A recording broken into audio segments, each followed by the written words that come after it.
খলিফা বানিয়েছেন, খলিল বানিয়েছেন। আপনি আল্লাহর বন্ধু, আপনি আল্লাহর পরীক্ষায় উত্তীর্ণ হয়ে গিয়েছেন, আপনি আল্লাহর পরীক্ষায় উত্তীর্ণ হয়ে গিয়েছেন।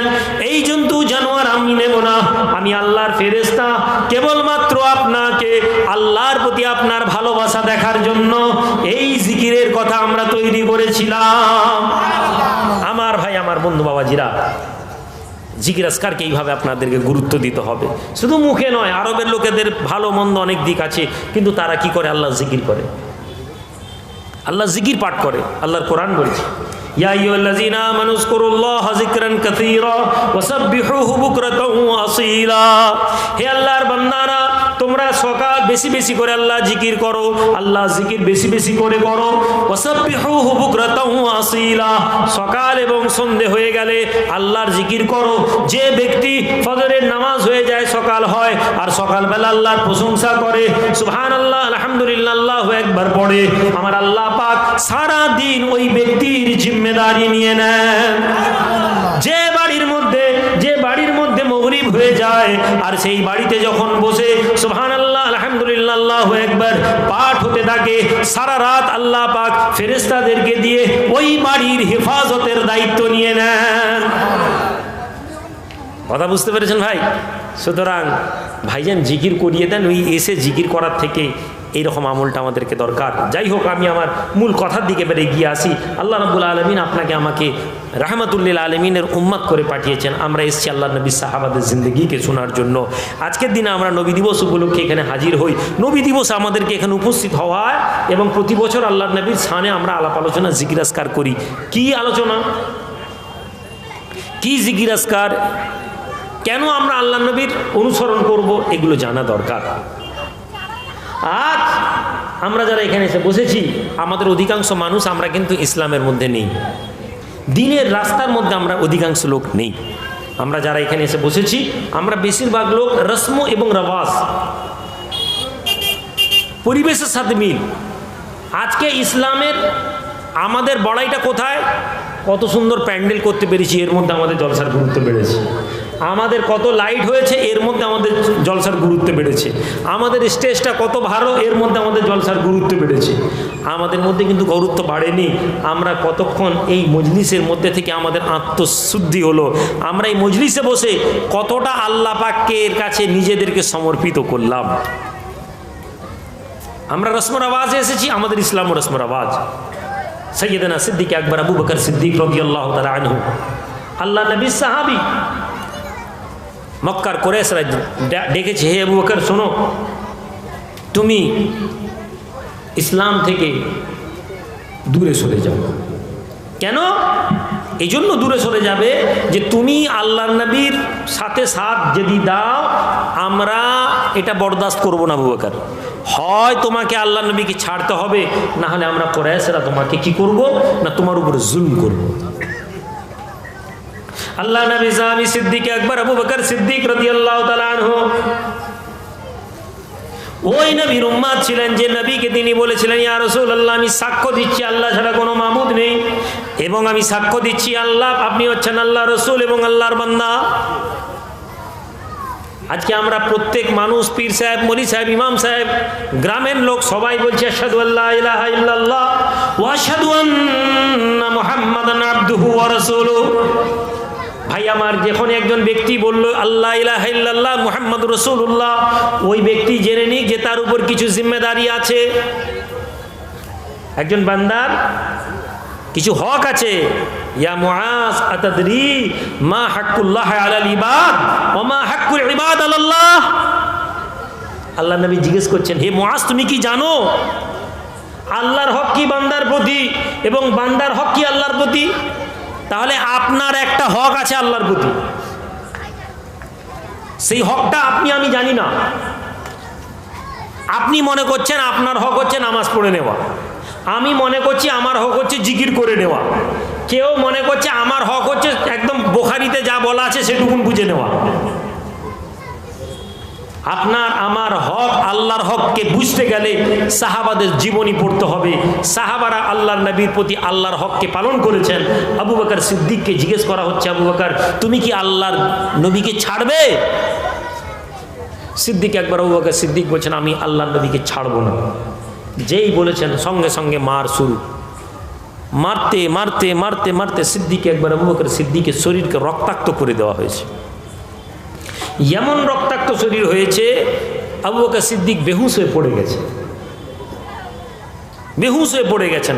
সাহাবার আবু বকর সিদ্দিককে, তখনকার আবু বকর সিদ্দিকের বংশের লোকেরা বলছে থামো থামো, তারাও ঈমান আনেনি, কিন্তু বংশের ছেলেকে এত মার সহ্য হয়নি। তারা বলছেন থামো, অনেক হয়েছে, তোমরা কি মেরে দিবে ছেলেটাকে, ঈমান এনেছে বলে কোরাইশদের মধ্যে ঝগড়াঝাটি হতে কাঁধে করে নিয়ে চাদরের মধ্যে মুড়ে আবু বকর সিদ্দিককে নিয়ে গিয়ে বাড়িতে শুইয়েছেন। রক্তাক্ত বেহুশ অবস্থায় সাইয়েদনা আবু বকর সিদ্দিক পড়ে আছেন। বংশের ছেলেরা দাঁড়িয়ে আছেন, মা দাঁড়িয়ে আছেন, বাপ আবু কোহাফা দাঁড়িয়ে আছেন। ছেলের হুঁশ আসবে কি আসবে না। কিছু সময়ের পরে সিদ্দিক একবার আবু বকর সিদ্দিকের চোখ খুলেছে। সাইয়েদনা আবু বকর সিদ্দিক রাদিয়াল্লাহু তাআলা আনহু চোখ খোলার সঙ্গে সঙ্গে প্রথম মুখ থেকে বলছেন আইনা মুহাম্মাদুর রাসূলুল্লাহ সাল্লাল্লাহু আলাইহি ওয়াসাল্লাম। চোখ খুলে বলছেন আল্লাহর নবী কোথায়, জোরে বলুন সুবহানাল্লাহ। চোখ খুলে প্রথম কথা বেরাচ্ছে আল্লাহর নবী কোথায়। বংশের লোকেরা বলছে দেখেছো অবস্থা, যার জন্য আমরা লড়াই করছি সেই আমাদের দুশ্মনের জন্য তোমার ছেলের আবু কোয়াফাকে, আবু বকর সিদ্দিকের আব্বাকে বলছেন তোমার ছেলের কাণ্ড দেখো, আমরা নিয়ে এসে বাঁচালাম, আমরা নিয়ে এসে ঘরে নিয়ে এলাম, আমরা পাহারা দিচ্ছি, তোমার ছেলে আমাদের দুশ্মনের নাম চোখ খুলে দিচ্ছে।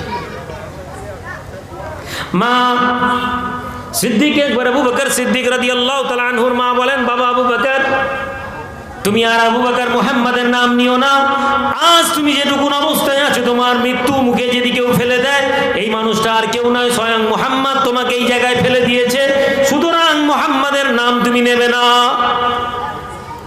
তুমি কি বলছো, তুমি দেখতে পাচ্ছ তোমার এই অবস্থার কারণ কি, মুহাম্মদ তোমাকে ছাড়াতে এসেছিল, তোমার বংশের মানুষ তোমাকে ছাড়িয়েছিল। আপনি লক্ষ্য করে দেখুন আজ আমরা যে কথাগুলো ইসলামের জন্য বিরুদ্ধে বলি,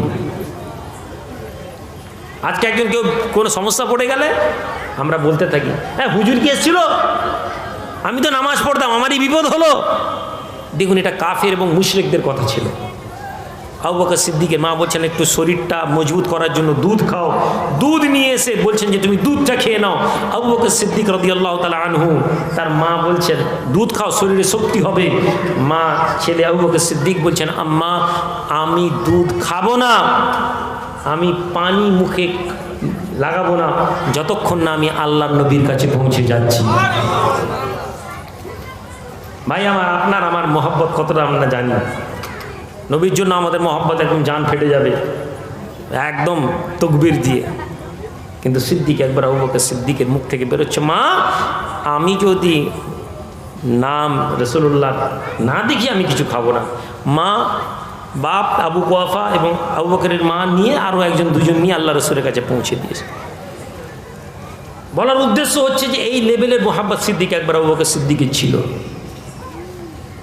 আল্লাহ নবী বসে আছেন মসজিদে নববীতে বসে আছেন, জিহাদের জন্য চাইছেন সাহাবা তোমরা কিছু জিহাদের জন্য সম্পদ দাও সম্পদ দাও সম্পদ দাও। সবাই সম্পদ দিচ্ছেন। হাজরত উসমান এসছেন ইয়া রাসূলুল্লাহ সম্পদের 1 ভাগ দিয়ে দিলাম। হাজরত আলী বলছেন ইয়া রাসূলুল্লাহ সম্পদের 3 ভাগের 2 ভাগ দিয়ে দিলাম। ওমর বলছেন ইয়া রাসূলুল্লাহ সম্পদের 3 ভাগের 1 ভাগ দিয়ে দিলাম। বিভিন্ন মানুষ বিভিন্নভাবে দিচ্ছেন। এমন সময় আল্লাহ নেই বলছেন আমার আবু বকর কোথায়। একটা থামের আড়ালে চুপ করে আবু বকর সিদ্দিক দাঁড়িয়ে আছে, চোখ থেকে ঝরঝর ঝরঝর করে পানি পড়ছে। আল্লাহ নবী সাহাবী সিদ্দিক আকবর আবু বকর সিদ্দিক রাদিয়াল্লাহু তাআলা আনহু আল্লাহ নবী ডাক দেন আমার আবু বকর কোথায়। থাম্বার আড়াল থেকে আবু বকর সিদ্দিক বেরোন 2 চোখ ভরা পানি নিয়ে ইয়া রাসূলুল্লাহ আমি এখানে। আবু বকর তুমি কি এনেছো আর কি দেখে এসেছো বাড়িতে বাবা। আল্লাহ নবী সাহাবী আবু বকর বলেন ইয়া রাসূলুল্লাহ ইয়া হাবিবাল্লাহ দুনিয়াতে যদি কোনো সম্পদ থাকে দুনিয়াতে যদি কোনো অর্থ থাকে আমি আবু বকর তা আপনার কদমে এনে দিয়েছি, আর আমি আমার বাড়িতে আল্লাহ এবং তার রাসূলকে রেখে এসেছি। আল্লাহ এবং তার রাসূলের নাম নিয়ে নিলে আমাদের মাথায় ঢুকে গেছে শিরকের গুনাহ হয়ে যাবে। একদল লোক আমরা এই অপপ্রচার করি। আমি কারো কোনো মতবাদের বিরোধী নই, বিশেষ করে আহলে হাদিস যারা বলে নিজেদেরকে, তাদের মধ্যে তারা এই বদগুমানির মধ্যে আছে। কিছু হলেই আল্লাহ আল্লাহ রসুল বললেই তাদের মাথা খারাপ, রসুলের নাম আল্লাহর নামের সাথে নিলেই শিরকের গুনাহ। কিন্তু এটা ঠিক নয়। আল্লাহ কোরআনে এক জায়গা নেই, দুই জায়গা নেই, একাধিক জায়গায় আল্লাহ বলেছেন আতিউল্লাহ ওয়া আতিউর রাসূল, আল্লাহ এবং তার রাসূল। আল্লাহ বলেছেন ইয়া আইয়ুহাল্লাযিনা আমানু লা তুকদ্দিমু বাইনা ইয়াদাইল্লাহি ওয়া রাসূলিহি, হে ঈমানদারেরা তোমরা এগিয়ে যেও না, তোমরা রাসূল এবং তার আগে বেড়ে যাও না, আল্লাহ এবং তার রাসূল। তিলকা হুদুদুল্লাহ ওয়া মান ইউতিউল্লাহ ওয়া রাসূলহু, এটা হচ্ছে আল্লাহর সীমারেখা এবং আল্লাহ এবং তার রাসূলের সীমারেখাকে যে অবলম্বন করবে ফাইদখুলুল জান্নাহ, সে জান্নাতে প্রবেশ করবে, ইত্যাদি ইত্যাদি। প্রত্যেক কথা আল্লাহ এবং তার রাসূলের নাম কোরআনে আল্লাহ বলেছেন। মওলানা লুৎফর রহমান সাহেব উপরে আছে, আলেম মানুষ। হ্যাঁ, কথা বুঝতে পেরেছেন না পারেননি? তো আজকে আমরা আল্লাহ এবং তার রাসূলের অনুসরণ শুধু মুখে করলে হবে না। সিদ্দিক আবু বকর বলছেন ইয়া রাসূলুল্লাহ, আমি আল্লাহ এবং তার রাসূলকে ঘরে রেখে এসেছি। দুটো কি ঘরে রাখার জিনিস? কেন বললেন বাবাজি? এটা হচ্ছে মোহাব্বতের ইজহার। আজ আমরা নবীর সম্পর্কে জানতে চাওয়ার চেষ্টা করিনি, নবীকে বোঝার চেষ্টা করিনি, আমরা খালি বাহাস এবং মুবাহিসায়, তর্ক এবং বিতর্কে। আপনি কন্টেন্ট করেছিলেন, চলে এসছেন? ওখানে কি আছে? তারপর আমরা বললেন না। আচ্ছা আচ্ছা, যাই হোক, লা হাওলা ওয়ালা কুওয়াতা ইল্লা বিল্লাহ। কথা বুঝতে পেরেছেন? আবু বকর সিদ্দিকের দানে কি ছিল? একটা ছোট্ট পুটলিতে কয়েকটা সোনার, কয়েকটি আশরাফি এবং এক খাবলা জব আল্লাহ নবীর সামনে ঢেলে দিলেন। ঢালতা আল্লাহ নবী বলছেন আল্লাহ পাকের মিজানে আবু বকরের দানটা সবচেয়ে ভারী দান হয়েছে। জোরে অবাক হয়ে যান সাহাবা। ওমর এত সম্পদ দান করেছেন, ওসমান যুদ্ধের এক অংশ দান করেছেন, আলী তার সম্পদের 3 ভাগ দিয়ে দিয়েছেন, কারণ আল্লাহর নবী নেননি। সিদ্দিক আকবর আবু বকর সিদ্দিক ছোট্ট একটি পুঁটলিতে সামান্য কয়েকটা আশরাফি আর সামান্য কিছু দিরহাম, সামান্য কিছু জব নিয়ে এসেছেন। আর ওইটা আল্লাহর মিজান এত ভারী কেন? কেন? আল্লাহর রাস্তায় সব কিছু উজাড় করে দিয়েছে। আবু বকর, ওমর কিছু রেখে এসেছেন, উসমান কিছু রেখে এসেছেন, আলী কিছু রেখে এসেছেন। সম্পদ 1 লাখ টাকা একদিকে দাঁড়িপাল্লায় রাখা হচ্ছে, একদিকে 200 টাকা রাখা হচ্ছে। এই 1 লাখ টাকার মোকাবিলাতে 200 টাকাটা আল্লাহর মিজানে ভারী হয়ে যাবে। কেন? 50 লাখ টাকার মালিক 1 লাখ টাকা আল্লাহর রাস্তায় খরচ করেছে। 200 টাকা নিয়ে বাংলাদেশের, আমি একটা প্রায় বলি ঘটনাটা, বাংলাদেশের মজলিসে ওয়াজ করছিলাম, দান চাইছিলাম। একটি বাংলাদেশের লোক 100 টাকার একটা দান দিয়েছে। লোকটার চেহারা দেখে আমি দেখছি লোকটার চেহারা আলোকিত। আমি কমিটিকে বললাম এই লোকটাকে রাখো তো জলসায়। আপনারা জানেন বাংলাদেশের জলসায় প্রচুর লোক হয়। কমিটিকে বললাম যে এই লোকটাকে একটু আলাদা করে রাখেন, আলাদা করে রেখে বললাম দেখা করবো। জলসা শেষ, আমি খেতে বসেছি, আমি ওই লোকটাকে ডেকেছি। কথা বলতে বলতে আমি বললাম যে আপনার পকেটে আর কত টাকা আছে? লোকটা ঝরঝর করে কাঁদছে। আমি আপনাদেরকে গল্প শোনানোর জন্য কথাগুলো বলি, আমার জিন্দগির ঘটনা দিয়ে বলছি। হে মুসলমান, তুমি মনে করছো তুমি অনেক কিছু করেছো, তুমি কিছুই করোনি। আল্লাহর দরবারে তোমার দান, তোমার ইবাদত, তোমার খরচা কোনো মূল্য নেই। তুমি জানো না তোমার জমিনে, তোমার বাড়ির পাশে মানুষ যে লোকটাকে তুমি চিনো না, সেই লোকটার ইবাদত তোমার থেকে অনেক বেশি। তুমি পাঞ্জাগানা নামাজ পড়ছো, তুমি তাহাজ্জুদের নামাজ পড়তে মনে করছো আমি অনেক ইবাদত করেছি। তোমার পাশে ওই প্যান্ট শার্ট পরা ওই যুবক ছেলেটি গ্রামের একটা বিধবা মেয়ের সংসার চালায়, গ্রামের একটা ইতিম ছেলেকে মাদ্রাসায় পড়ায়, গ্রামের একটা খোঁড়া হ্যান্ডিক্যাপ লোকের মাসে ঘরে 200-500 টাকা পাঠিয়ে দেয়। তুমি জেনে নাও তোমার ওই রাতে তাহাজ্জুদের নামাজ পড়ার থেকে ওই প্যান্ট শার্ট পরা যুবকটার দরবারে, আল্লাহর দরবারে বেশি কবুল হয়ে গেছে। ইসলামটাকে বুঝো। তোমার নবী এজন্য আসেননি যে তোমরা শুধু নামাজ পড়ে আল্লাহকে খুশি করবে। তোমাদের ইবাদতের মোকাবেলায় ফেরেশতাদের ইবাদত অনেক বেশি গুরুত্বপূর্ণ।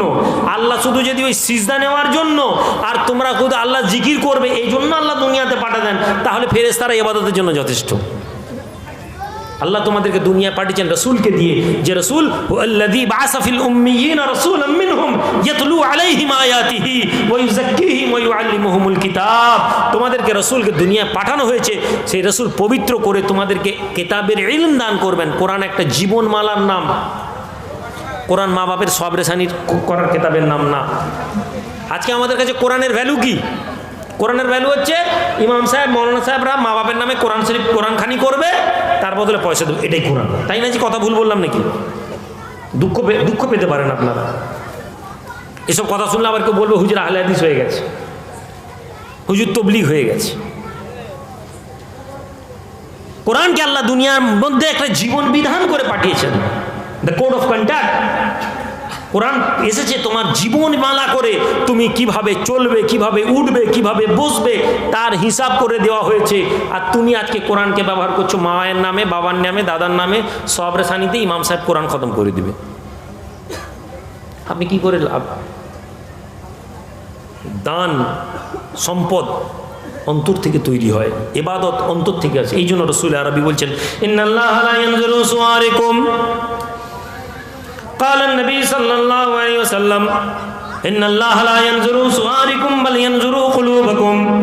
হে দুনিয়ার মানুষ, আল্লাহ তোমাদের চেহারাগুলো দেখবেন না। মাথায় টুপি লাগিয়েছো, মাথায় টুপি আছে, দাড়ি আছে, জুব্বা আছে, আমামা আছে, কুব্বা আছে, জিকির করছো, আল্লাহ পাক দেখবেন না।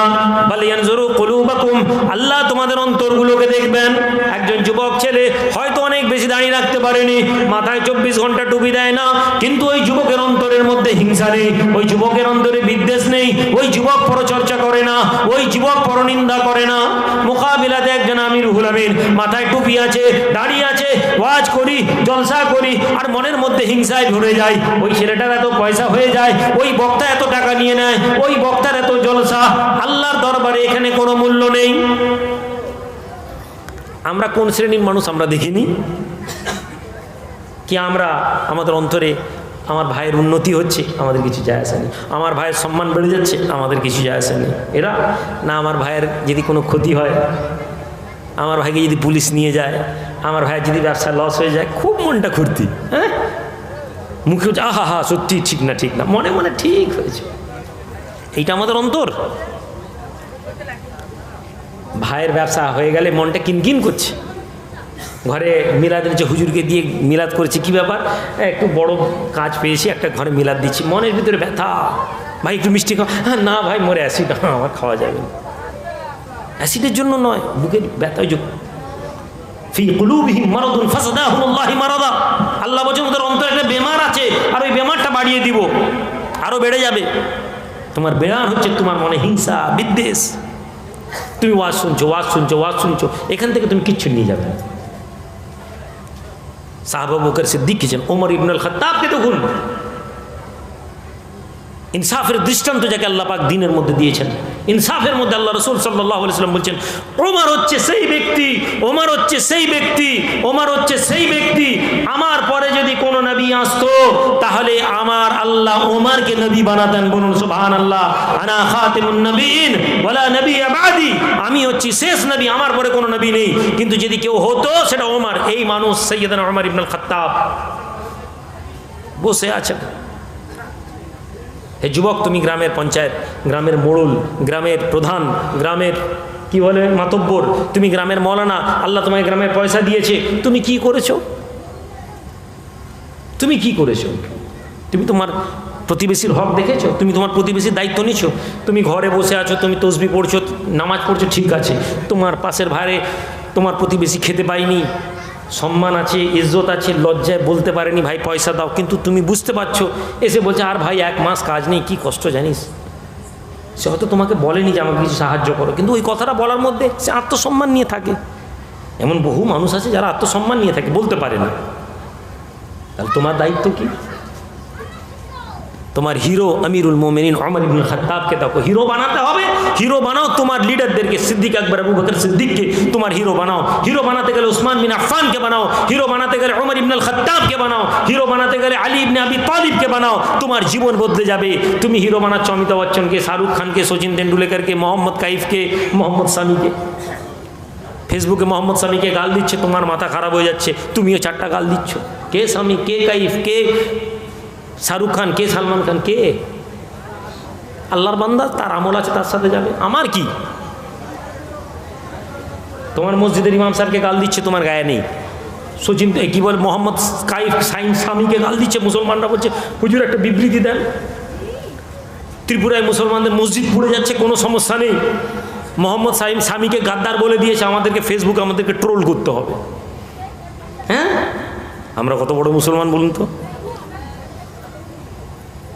জীবন আদর্শ যদি গ্রহণ করতে হয়, জীবনকে যদি অনুসরণ করতে হয়, ভাই আমার, ইসলামকে যদি বুঝতে হয়, ওমর ইবনে আল খাত্তাব রাদিয়াল্লাহু তাআলা আনহু দেখে দেখুন, আল্লাহ নবী সাহাবী ওমর ইবনে আল খাত্তাব রাদিয়াল্লাহু তাআলা আনহু মসজিদে নববীতে বসে আছেন। এমন সময় একজন মানুষ এসেছে ওমরের কাছে একটা প্রস্তাব নিয়ে, একটা কাগজ দিয়েছে ওমরকে। ওমর কাগজটা পড়ছেন, পড়ে কাগজটা মুড়ে বলছেন, ওমরের বাপের সম্পত্তি নেই যে ওমর তোমাকে মাফ করে দিবে। ওমরের বাপের সম্পত্তি নেই যে ওমর তোমাকে মাফ করে দিবে। মসজিদে নববীতে সবাই বসে আছেন, বুড়ো লোক নিয়ে চুপচাপ বেরিয়ে চলে গেল। আমিরুল মুমিনিন ওমর ইবনে খাত্তাব রাদিয়াল্লাহু তাআলা আনহু বলছেন, তোমরা কি জানো এই বুড়োটাকে? সবাই বলছেন আমিরুল মুমিনিন না, চিনি। বলছেন, শোনো, যখন আমি ছোট ছিলাম, আল্লাহ নবীর যখন নবুয়ত রিসালাতের খবর আমাদের কাছে আসেনি, তখন আমি একবার মক্কায় গেছি। মক্কা থেকে ব্যবসা করতে গেছি শামে। তো আমি ব্যবসা করতে করতে করতে করতে দেরি হয়ে গেছে। তখন ব্যবসার নিয়ম ছিল, একটা পয়েন্ট ছিল, গ্যাদারিং পয়েন্ট বলে, অ্যাসেম্বল পয়েন্ট এখন ইংরেজিতে বলা হয়। দেখবেন বড় বড় হোটেলের নিচে এক জায়গায় লেখা থাকে অ্যাসেম্বল পয়েন্ট। ইন্ডাস্ট্রিতে যেখানে বাস এসে দাঁড়ায় ওই জায়গায় লেখা থাকে, দেখেছেন আপনারা? যারা ব্যবসা করেন লেখা থাকে না, মানে কন্ট্রাক্টর দেখবেন অ্যাসেম্বল পয়েন্ট, মানে ওখানে এসে সবাই অ্যাসেম্বল হবে, এক জায়গায় আসবে, ওখান থেকে বাস এসে তুলে নিয়ে যাবে। ওই অ্যাসেম্বল পয়েন্ট একটা থাকতো আরবদের লোকেদের, ওখান থেকে তাদের টাইম দেওয়া থাকতো, চাঁদের এই 13 তারিখ দুপুর 2টোর মধ্যে সবাইকে এখানে হাজির হয়ে যেতে হবে। এখান থেকে আবার আমরা সফর করব। যদি কেউ ওইখান টাইমে পৌঁছাতে না পারতো, তাহলে তাকে ছেড়ে দিয়ে চলে যাওয়া হবে।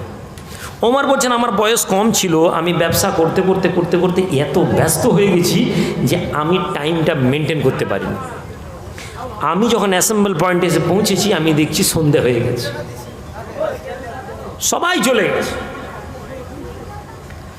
আমিরুল মুমিনিন ওমর ইবনে আল খাত্তাব বলেন, আমি বয়সে কম ছিলাম, আমি ছোট ছিলাম, আমি ওই অ্যাসেম্বল পয়েন্টে গিয়ে বসে বসে কাঁদছি আর চিন্তা করছি কিভাবে আমি দেশে ফিরে যাব।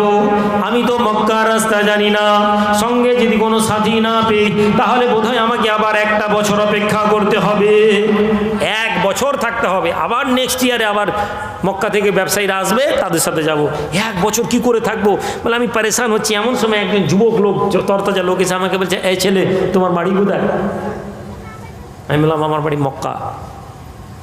বলে, মক্কার কোথায়? তুমি কোন বংশের ছেলে? বলছেন, আমি কুরাইশদের ছেলে। বলে, আমাকে এরকম করে কুরাইশদের কোন গোত্র এরকম করে জিজ্ঞেস করছে। আমি বলছি, ভাই তোমার এমনি রাগী লোক ছিলেন, সাইয়েদনা ওমর এমনি বদমেজাজি ছিলেন, প্রচণ্ড রাগী ছিলেন, এমন রাগ সাহাবারা ভয় পেত। কিন্তু রাগ মানে এই নয় আমাদের রাগ আছে মানে যেখানে খুশি রাগ দেখিয়ে দিলাম, না, রাগ ইনসাফের উপরে, হকের জন্য রাগ। তিনি বলছেন, ভাই তোমার এত প্রশ্ন করছে কেন? আমার এমনি সফর শেষ হয়ে গেছে, আমার সাথীরা বেরিয়ে গেছে, আমি এমনি চিন্তার মধ্যে আছি। তখন এই বুড়োটা বলছে, দেখো আমি জানি তুমি সফর থেকে ছাড়া হয়ে গেছে, দল ছাড়া হয়ে গেছো, তোমাকে আমি একটা প্রস্তাব দিচ্ছি। কি প্রস্তাব? তুমি আমার সাথে আমার বাড়ি চলো, আমার বাড়িতে তোমাকে আমি গোসল করাবো। আরবদের একটা রেওয়াজ ছিল একটা গোসল করানো, গোসল করা মানে একটা অনার করা, কারণ পানির অভাব ছিল, পানি থাকতো না। বলছেন, আমি তোমাকে গোসল দিব, রাতে খাওয়া দাওয়া করবে, সকালবেলা আমি একটা তেজ ঘোড়া দিব আর একটা লোক দিব, যে তোমাকে তোমার গ্রুপের সাথে মিলিয়ে দিবে কালকে বিকেলের মধ্যে। অর্থাৎ কাফেলা 500 জন যাচ্ছে, আস্তে আস্তে আস্তে আস্তে যাচ্ছে, একটা ঘোড়া। ওমর বললেন, তুমি এরকম কেন করবে? বলে, আরে তুমি চলো না। ওমর ছিলেন ভয় ডরহীন, বলেন, আমি তলোয়ারটা সাথে নিয়ে চলে গেলাম। আমার রাতের বেলা গিয়ে দেখলাম আমাকে গোসলের পানি দিয়েছে, আমি গোসল করলাম। এরপরে ভালো ভালো খাবার দিয়েছে, আমি খাবার খেলাম। খাওয়ার পরে আমাকে বুড়ো একটা চিঠি নিয়ে এসছে, চিঠিতে বলছে, এই চিঠিটা তুমি সই করে দাও। আমি চিঠিতে দেখছি লেখা আছে, আমি ওমর খাত্তাবের বেটা, যেদিন এই শামের মালিক হব, রাজা হব, সেই দিন আমি এই তোমার সমস্ত জমির কর মাফ করে দিলাম। ওমর বলছেন, এটা কি কাগজ? বলছেন, তুমি এটা সই করে দাও। বলে, আরে ভাই, আমি তো ছাড়ো আমার বংশের কেউ গ্রামের মোড়ল না, আর তুমি বলছো আমি এখানকার রাজা হব? বুড়ো বলছে, দেখো যদি তুমি এখানকার রাজা না হও, এই কাগজের দাম কি? কিছু নেই। আর যদি তুমি রাজা হও, আমার সামান্য কিছু জমি আছে, তার দিয়ে ট্যাক্স তুমি মাফ করে দাও, তোমার কি কমে যাবে? ওমর বলছেন কিছু না। বলে তাহলে তো সই করছো নি কেন? আমি তো তোমাকে তো এমন কিছু করিনি। ওমর বলছেন লোকটা আমাকে খাইয়েছে, গোসল করিয়েছে, আমার দুর্বলতা তৈরি হয়ে গেছিলো, তখন আমি বললাম সই করে দিই। সই করার পরে আমি ভুলে গেছি। আজ আল্লাহ যখন আমাকে আমিরুল মুমিনিন বানিয়েছেন, শাম দেশ আমাদের মুসলমানদের করতলে এসেছে, আজকে ওই বুড়োটি এগিয়ে এসেছে, এসে আমাকে সেই কন্ট্রাক্টটা দেখাচ্ছে। তখন আমি ওকে বলেছিলাম ওমরের জমিনায়, ওমরের বাপেরও জমিনায় যে ওমর মাফ করে দিবে। তুমি আমাকে রাজা বলেছিলে, আমি থোড়ি রাজা, আমি আমিরুল মুমিনিন, খলিফা, মুসলমানদের খলিফা, আমি তো নিজে চাকর, আমি তোমাকে কি করে মাফ করব? যাও, চলে যাও। তখন বুড়োটা বলেছিল, হে ওমর, যেদিন তুমি জানতে না তুমি মুসলমানদের খলিফা হবে, যেদিন তোমরা জানতে না যে আল্লাহ একজন নবীকে পাঠাবেন, যেদিন তোমরা জানতে না যে তোমরা গোটা পৃথিবীর রাজত্ব করবে, সেদিন আমরা তাওরাত পড়েছিলাম। আল্লাহ তাওরাতে তোমাদের বিষয়ে বর্ণনা করেছিলেন, তোমরা সেই জাতি যারা সংখ্যায় কম হবে কিন্তু গোটা পৃথিবীর উপরে তোমরা রাজত্ব করবে। জোরে বলুন আল্লাহু আকবার, আল্লাহু আকবার। তোমরা ততদিন পর্যন্ত কামিয়াব থাকবে যতদিন তোমরা আল্লাহ এবং তার রাসূলকে ধরবে। আমিরুল মুমিনিন ওমর রাদিয়াল্লাহু তাআলা। ভাই আমার, আজকে আমরা দুনিয়ার প্রীতিতে জড়িয়ে গেছি। আমি বারবার বলেছি, দেখুন সংসার চালাতে গেলে, অর্থ করতে হবে, কামাতে হবে পয়সা, কিন্তু এই অর্থ কামানোটা যেন আমাদের ফাইনাল ডেস্টিনেশন না হয়। অর্থ কামানোটাই যেন আমাদের মেন টার্গেট না হয়। আপনাকে কে কি ভাবলো বললো জানার দরকার নেই, আপনি এটা মাথায় রাখুন। আপনার সংসারে যদি 10,000 টাকা খরচ হয়, 1,20,000 টাকা যদি আপনার জমা থাকে, আপনি নিশ্চিত থাকুন আল্লাহ আপনার ঘরে 1 বছরের রুজি দিয়েছে। আপনি টেনশন করবেন না। আপনি বলুন, ইন্নাল্লাযীনা ক্বালু রাব্বুনাল্লাহ সুম্মা ইসতাকামু তাতানাজ্জালু আলাইহিমুল মালায়েকাতু আল্লা তাখাফু ওয়া লা তাহজানু ওয়া আবশিরু বিল জান্নাহ। হে যুবক তুমি বলো, আর যারা বলে আল্লাহ আমাদের রব, ইন্নাল্লাযীনা ক্বালু রাব্বুনাল্লাহ, যারা বলতে থাকে আল্লাহ আমাদের রব, আল্লাহ আমাদের মালিক, আল্লাহ আমাদের মাবুদ, যারা বিশ্বাস করে ওয়া কাদরি খাইরিহি ওয়া শাররিহি মিনাল্লাহি তাআলা, আমার ভাগ্যের ভালো এবং মন্দ আমার আল্লাহর পক্ষ থেকে, তারা জেনে নিক আল্লাহর প্রতি যদি তারা ঈমান আনে, আমার আল্লাহ বলছেন হে নবী ফাবশিরু বিল জান্নাহ, তাদেরকে জান্নাতের সুসংবাদ দিয়ে দিন। তাতানাজ্জালু আলাইহিমুল মালায়েকা, তাদের উপর ফেরেশতা অবতীর্ণ হয়। 100 কোটি টাকার মালিক হয়ে গেলে ফেরেশতা অবতীর্ণ হবে না? 10 তলা পাকা বাড়ি বানিয়ে দিলে ফেরেশতা অবতীর্ণ হবে না? ওই যুবক, যে যুবক বলে আল্লাহ আমার রব এবং এর উপরে কায়েম থাকে, সুম্মাস্তাকামু ইন্নাল্লাযীনা ক্বালু রাব্বুনাল্লাহ, যে বলে আল্লাহ আমার রব, সুম্মাস্তাকামু এবং এর উপরে মজবুত হয়ে দাঁড়িয়ে থাকে, তাদের উপরে ফেরেশতা অবতীর্ণ হয়। তাতানাজ্জালু আলাইহিমুল মালায়েকা আল্লা তাখাফু ওয়া লা তাহজানু, তারা বলতে লাগে হে দুনিয়ার মানুষ, তুমি যখন মন থেকে আল্লাহকে মেনে নিয়েছো, আর তুমি চিন্তা করো না, তুমি ভয় খেও না। বলুন সুবহানাল্লাহ। তোমাকে টাকারও চিন্তা করতে হবে নি, পয়সারও চিন্তা করতে হবে নি, কিভাবে তুমি সংসার চলবে চিন্তা করতে হবে নি, তার দায়িত্ব আল্লাহ। এবং তুমি জান্নাতের সুসংবাদ নাও। দুনিয়া তোমার আল্লাহ দায়িত্ব নেবেন এবং তুমি জান্নাতে যাবে। আমিরুল মুমিনিন ওমর রাদিয়াল্লাহু তাআলা খেতে বসেছেন, খাবারের মজলিস, খেতে বসে তিনি দেখছেন হালুয়া দিয়েছেন বিবি, স্ত্রী হালুয়া দিয়েছেন। বিবির হালুয়া দেখে বলছেন আচ্ছা এই হালুয়া কোথা থেকে এলো? বিবি বলছেন আমিরুল মুমিনিন, আপনি যে মাসের খরচ দেন, ওই খরচ থেকে 3-4 মাসে এক আনা করে জমিয়েছি, জমিয়ে কিছু পয়সা হয়েছে, ওই পয়সা দিয়ে হালুয়া তৈরি করে আপনাকে দিয়েছি। আমিরুল মুমিনিন, আচ্ছা আমি যে টাকা বাইতুল মাল থেকে নিই, সেই টাকা থেকে তুমি টাকা বেঁচে যায় আমাদের? বিবি তো বলে জড়িয়ে গেছেন, বলছেন কয়েক আনা বাঁচে। বলে কিন্তু বাঁচা তো উচিত না, তার মানে আমি বেশি পয়সা নিচ্ছি। গিয়ে বাইতুল মাল খাজানচিকে বলছেন শোনো, আগের মাস থেকে আমার আরও আধা দিরহাম বেতন কমিয়ে দাও। যে টাকা দাও সে টাকা থেকে আরও আধা দিরহাম কমিয়ে দাও। আমার বিবি এই পয়সা থেকে আবার বাঁচাতে পারছে। ভাই, ওমরের কাহিনী শুনতে বড় ভালো লাগে। ওমরের জিন্দগিকে অ্যাডপ্ট করার মতন মানসিকভাবে আমরা কেউ তৈরি নেই, কিন্তু কমসে কম যদি বিশ্বাসটা আনা শুরু করি, বিবিকে যদি এটা বুঝাতে পারি, তাহলে দেখবেন এই যে প্রত্যেক মাসে ডাক্তারের কাছে ছেলেকে নিয়ে ছুটতে হচ্ছে, প্রত্যেক মাসে মনে হচ্ছে যা যা এই মাসে আর টাকা ইনকাম হলো নেই, বরকত নেই, বরকত নেই, বরকত নেই, এটা হবে না। আমিরুল মোমেনিন সাইয়েদনা আল্লাহ নবী দুনিয়া থেকে যখন ছেড়ে যান, তখন মুসলমানদের রাজত্ব বলতে মদিনার একটা ছোট্ট জায়গা। আল্লাহ নবী যখন দুনিয়া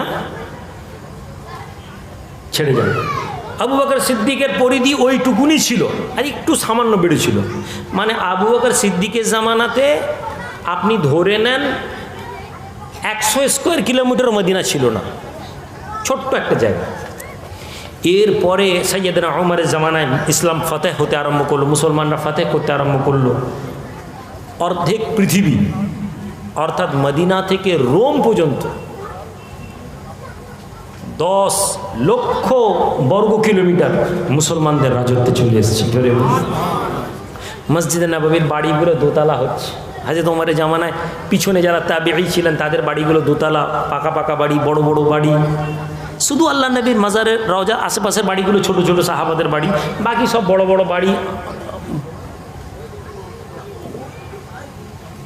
আমিরুল মোমিনিন মাসের 20 তারিখের পরে বেরোন লেবার খাটার জন্য, মজুর খাটার জন্য। সপ্তাহে 2 দিন 3 দিন তাকে মজুর খাটতে হয়, লেবার খাটতে হয়।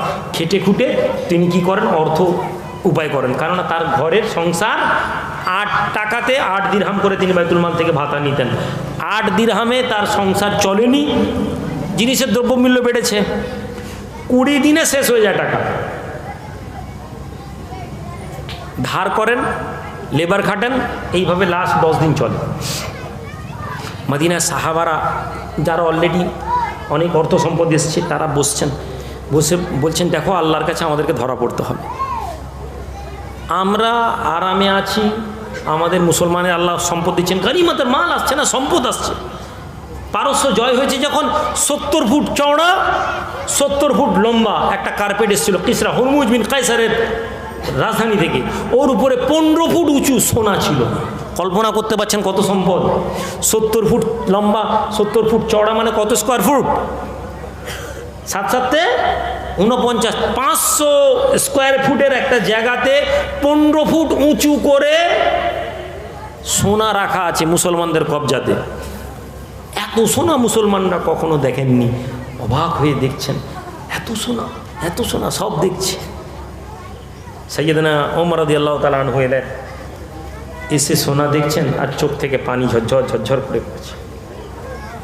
আল্লাহ নবী সাহাবী হযরত ওমরের চোখের কোণা থেকে যখন পানি বেরিয়ে যায়, সাহাবারা প্রশ্ন করতে থাকেন, আমিরুল মুমিনিন আয়াল ওমর রাদিয়াল্লাহু তাআলা আনহু, এই ওমর, কি কারণে আপনার চোখের মধ্যে পানি? আজ তো আমাদের খুশির দিন, মুসলমানদের আনন্দের দিন, মুসলমানদেরকে আল্লাহ ফতেহ দিয়েছেন। আজ হুরমুজ বিন কিসরা দখল হয়ে গেছে, হুরমুজ বিন কায়সার আজ মুসলমানদের পায়ের তলায় এসে দাঁড়িয়েছে।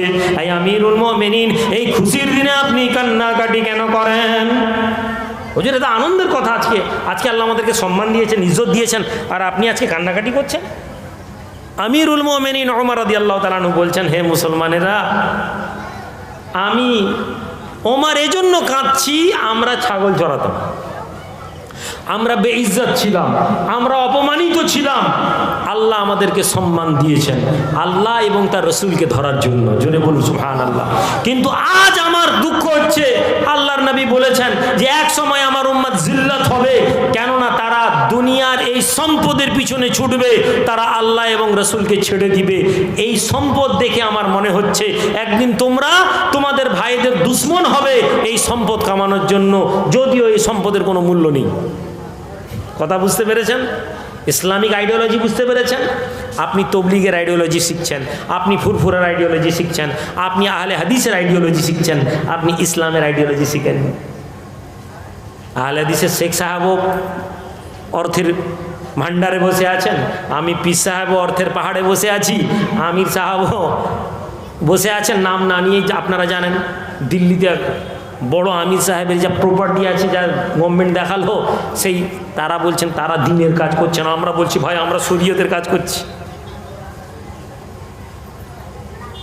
আজের ওমর আমাদের জন্য কেঁদেছেন।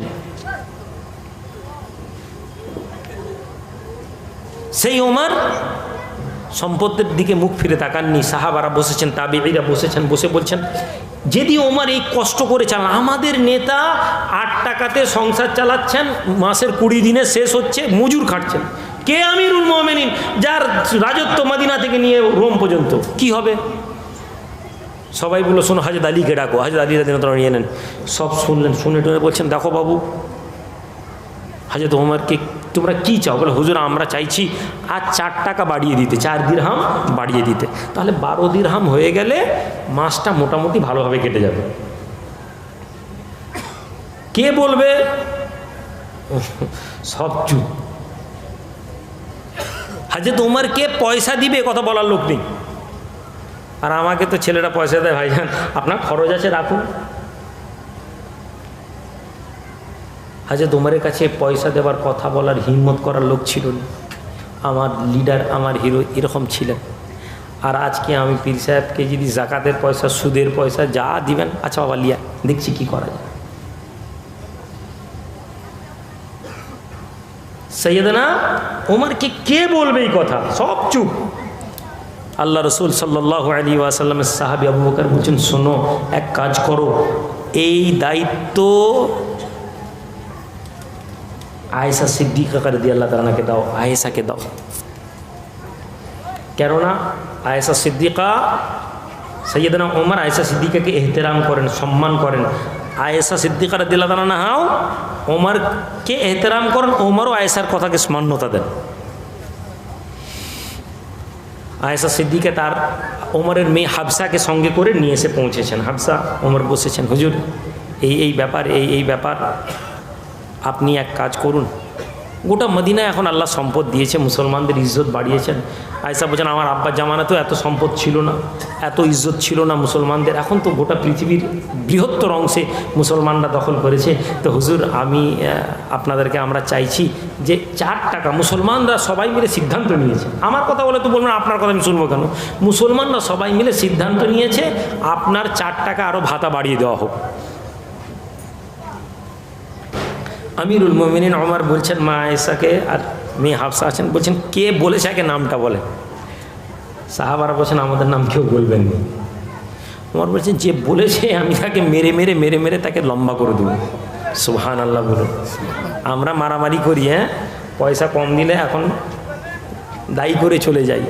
আর ওমর বলছেন যে আমাকে ভাতা বাড়াবে বলেছে আমি তাকে চাপকে সোজা করে দেবো মদিনার লোকের সামনে, যাতে জীবন আর কি ওমরকে পয়সা দেওয়ার কথা না বলে।